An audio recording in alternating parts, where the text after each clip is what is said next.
রাসূল সাল্লাল্লাহু আলাইহি ওয়াসাল্লাম জন্মকে বলা হয় মিলাদুন নবী। হযরত আমিনা রাদিয়াল্লাহু তাআলা আনহা বলেন, ও দুনিয়ার মানুষেরা রে, আমার ছেলে মুহাম্মদুর রাসূলুল্লাহ সাল্লাল্লাহু আলাইহি ওয়াসাল্লাম কেমন জন্ম হয়েছিল আমার কাছে তোমরা শুনে নাও।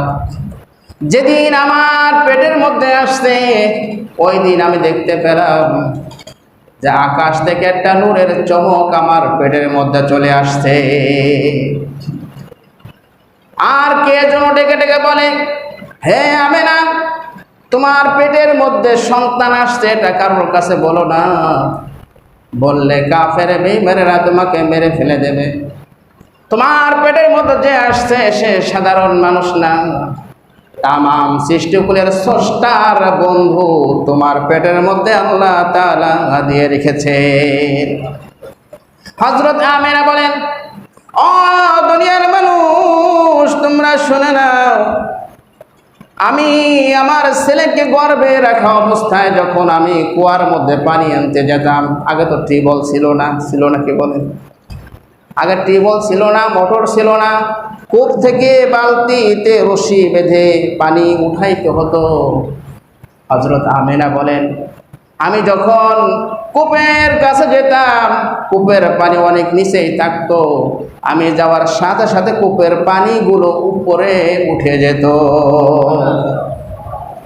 মক্কার মেয়েরা বলতো, ও আমিনা তুমি একটু দাঁড়াও, একটু দাঁড়াও, তুমি আবার চলে গেলে কূপের পানিগুলো নিচে চলে যাবে, কূপের পানি উপরে থাকা অবস্থায় আমরা কিছু পানি নিয়ে নেই। সুবহানাল্লাহ।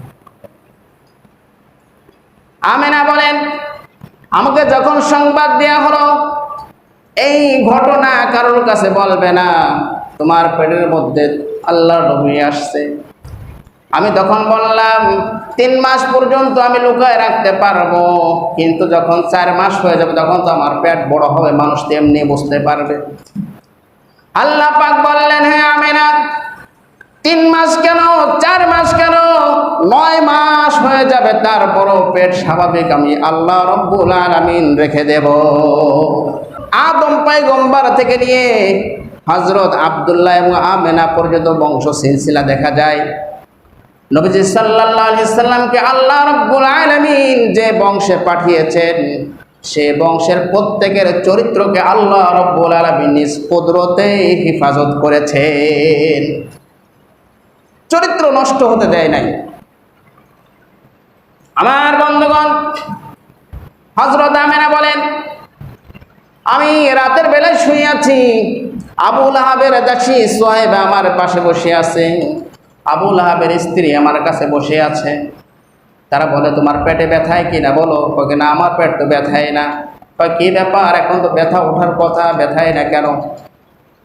এদিক থেকে আমি দেখতেছি জান্নাতের নমরীরা আমার ঘরের মধ্যে বসে আছে। আমি বললাম, তুমি কে? তখনও বলে, হযরত আমি আদম পয়গম্বরের স্ত্রী, আমার নাম হলো হাওয়া আলাইহিস সালাতু ওয়াস সালাম। আল্লাহ রাব্বুল আলামিন তার বন্ধুকে আজকে জন্মে পৃথিবীর বুকে পাঠাচ্ছে, এই জন্য তাকে স্বাগতম জানানোর জন্য আল্লাহ রাব্বুল আলামিন তোমার ঘরে আমাকে আসার জন্য অর্ডার করে দিয়েছেন। এরপরে বললাম, তুমি কে? সে উত্তর দিল, আমি হলাম ফিরআউনের স্ত্রী আসিয়া। আল্লাহ রাব্বুল আলামিন আমাকে পাঠিয়ে দিয়েছেন বিশ্বনবীকে স্বাগতম জানানোর জন্য, আজকে আসার জন্য আল্লাহ তাআলা আমাকে অর্ডার করে দিয়েছেন। আরেকজন মহিলার দিকে তাকায় বললাম, তুমি কে? তখন সে বলল, আমি হলাম হযরতে মারিয়াম, আমাকে আল্লাহ তাআলা বিশ্ব নবীকে স্বাগতম জানানোর জন্য জান্নাত থেকে আপনার ঘরে আসার জন্য অর্ডার করে দিয়েছে। রাত প্রায় শেষের দিকে, সুবে সাদেক হয়ে গেল, হঠাৎ করে ঘুম ভেঙে গেল, কেমন যেন কিছু আওয়াজ শোনা যায়। দেখলাম সুহাইবার কোলে একটি, মনে হচ্ছে আকাশের চাঁদ সে কোলে নিয়ে বসে আছে। বলেন সুবহানাল্লাহ। আমার বন্ধুগণ, হযরত আমিনা বলেন, তুমি এই ফুটফুটে বাচ্চাটি কোথায় পাইলা? হযরত সুহাইবা বলেন, এইমাত্র তো আপনি প্রসাব করলেন, ডেলিভারি করলেন, আপনি কি বুঝতে পারেন নাই? না, আমি তো কোনো কিছুই বুঝতে পারি নাই। আল্লাহ রাব্বুল আলামিন মুসলমানি খাতনা দিয়ে অবস্থায় এবং নাড় কেটে অবস্থায় আল্লাহ তাআলা নাপাক মুক্ত করে পাক অবস্থায় আল্লাহ তাআলা তার হাবিবকে জন্ম দিয়েছে। খাতনা দিয়ে অবস্থায়, নাড় কাটা অবস্থায় এবং পবিত্র অবস্থায়, কোনো রক্ত নাই। এইভাবে কি কোনো ব্যক্তি জন্মগ্রহণ করতে পারবে? তাহলে মিলাদুন নবী পালন করবে কিভাবে? মিলাদুন নবী আমল করার বিষয় না, মিলাদুন নবী জানার বিষয়। আমার নবীর সম্মান কেমন, আমার নবীর সূরাত কেমন, আমার নবীর শান মান কেমন, এটা জানার বিষয়।